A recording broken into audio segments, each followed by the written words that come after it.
There's something hidden here. It looks like a page from a journal.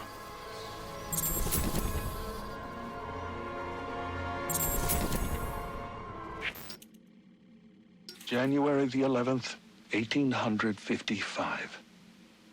I've accepted the invitation, knowing it means my death. Henry Cobblepot claims it's merely a party to celebrate my 40th birthday. He insists that he's forgiven my past transgressions, turned over a new leaf, as it were. But I know better. With me gone, he will use his wily charms to see the law changed and his factory built. Already there are rumors that his son, Theodore, intends to run for mayor. Victory is all but assured. I will hide this journal of mine in the hopes that someday it might be found. To go public now, before my work is done, would put it all at risk. It must wait. But I hope in time, my words are brought to light. His rise to power and prestige worked closely with your ancestor, Solomon Wayne, as well. Alas, he was murdered on the eve of his 40th birthday. The killer was never found. Interesting. I recognize you're preoccupied this evening, but should the opportunity present itself, solving Gotham's oldest crime would make for quite the feather in your cap.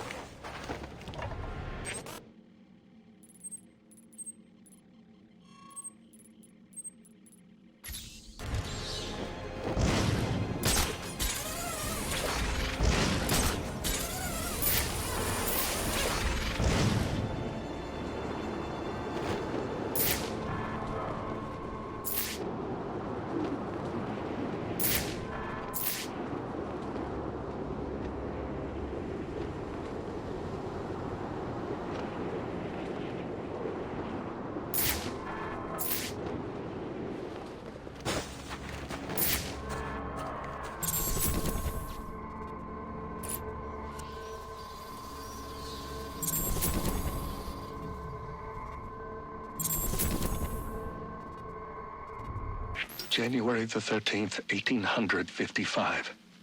The moment of my death approaches, and there is naught I might do to stop it. I dared dream of greatness, but in the process, I forgot that such ambition oft demands a heavy price. Still, I pay it gladly.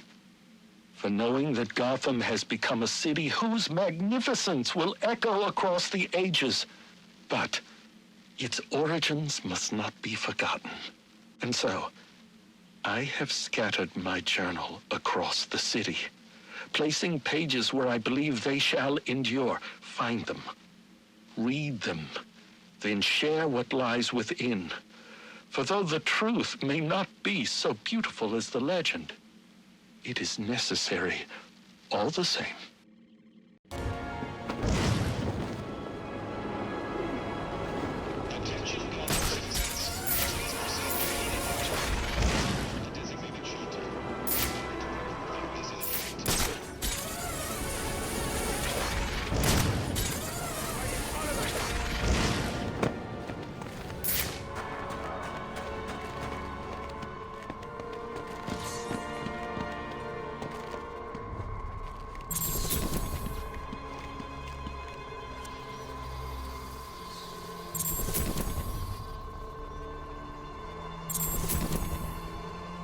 April the 22nd, 1846.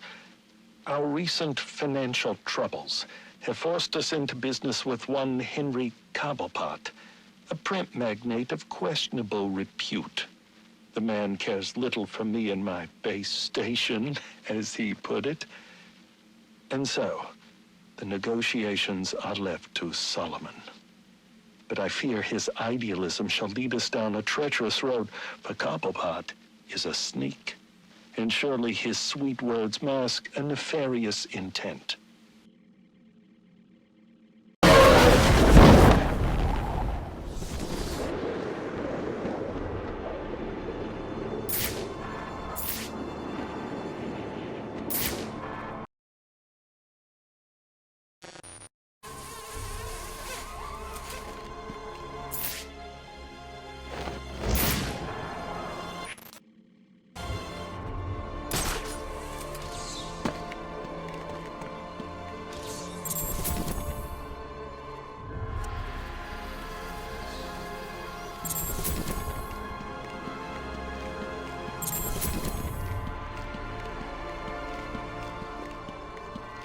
August the 11th, 1851. I fear I've angered Henry Cobblepot, but he sought to build over the last remaining vestige of the original Gotham, and I could not allow it. Solomon and I went before the mayor and bade him support us. Henry was opposed, insisting his work was necessary for Gotham's financial security. I think it's more to do with his own. Solomon Wayne's hotel put Cobblepots out of business. I do wonder if Mr. Wayne erred in opening that place. But what's done is done.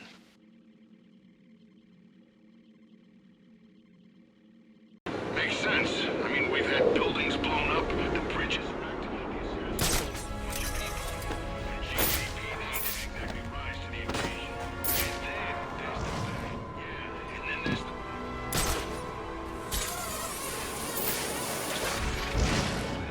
I don't know. He's the only one that managed to get crap done tonight. They might want to talk to him. Give him a medal or something.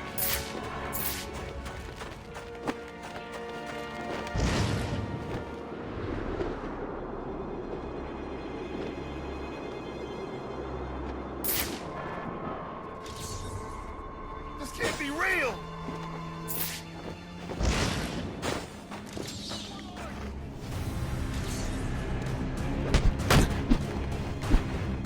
What you got? All right, you got...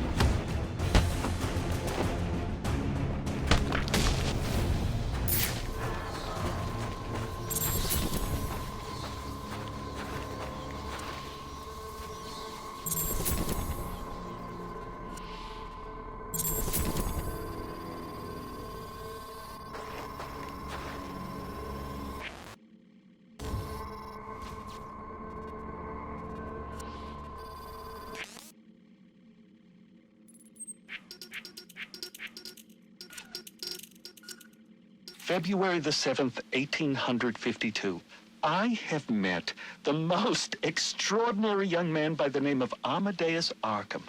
Though still just a student, he exhibits an intelligence unmatched by even Gotham's most learned. He is possessed with a kind heart as well, and seeks to help those who all others have abandoned. Rehabilitation instead of incarceration.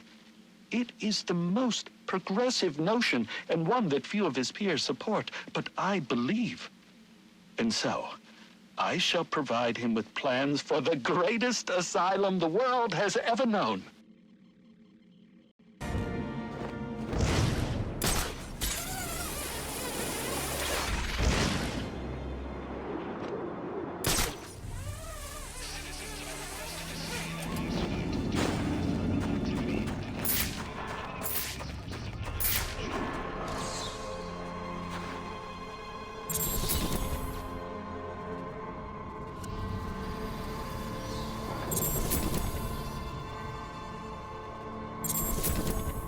April the 3rd, 1853. I am sorry, Solomon, to have gone behind your back, to have bargained with the devil. But the accounts have run dry and our work is but half begun. I had no choice but to approach Henry Cobblepot. The others would contribute no more. He consented to my request, though I fear it will come at a great cost. For now, he says I owe him nothing. But how long until I do?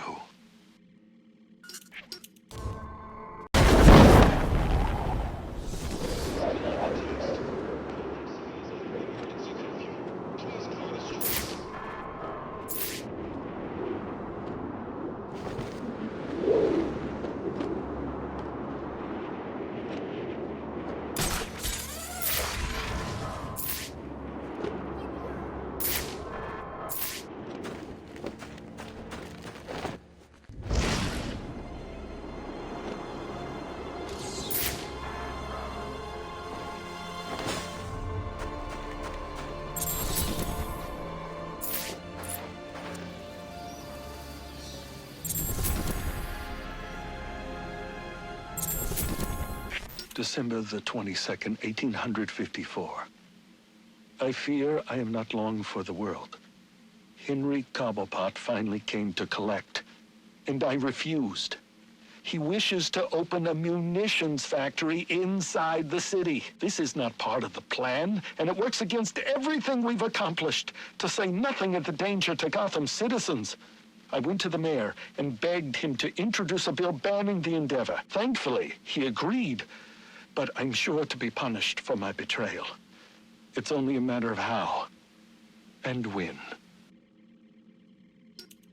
January the 11th, 1855. I've accepted the invitation, knowing it means my death. Henry Cobblepot claims it's merely a party to celebrate my 40th birthday. He insists that he's forgiven my past transgressions, turned over a new leaf, as it were. But I know better.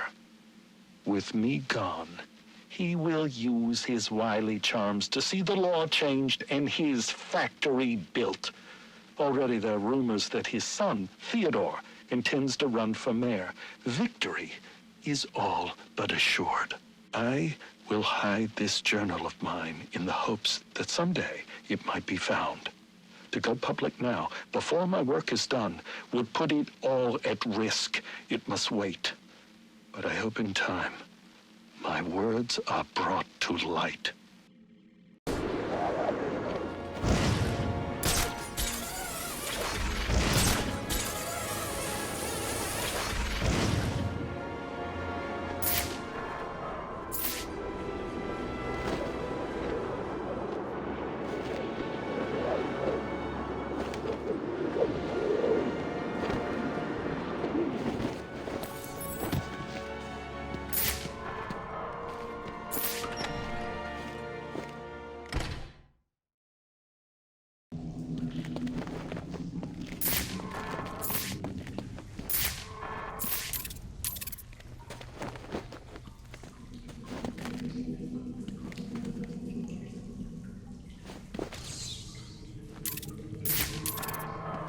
January the 14th, 1855. My God, it worked! Amadeus truly is a genius. Oh, you've come this far, dear reader. Allow me to explain. I learned Cobblepot intended to poison me, and so we endeavored to replace his tainted wine with one of our own creation, as expected. I choked, I sputtered, and then, I passed. But it was not poison I consumed, rather something made by Amadeus. His concoction enabled me to enter a soporific state so profound that even to the keenest of physicians, I appeared a corpse. Yet here I am, resurrected. And now I will have my revenge. Henry Cobblepot will pay for what he's done. An interesting turn. In trying to solve one murder, you've discovered the origins of another. Henry Cobblepot. Yes. City records say it was an automobile accident that killed him not long after Cyrus's supposed passing. But now we know the truth. He was murdered by the man he thought he killed. What about Pinkney? It appears that's a mystery that must endure a while longer.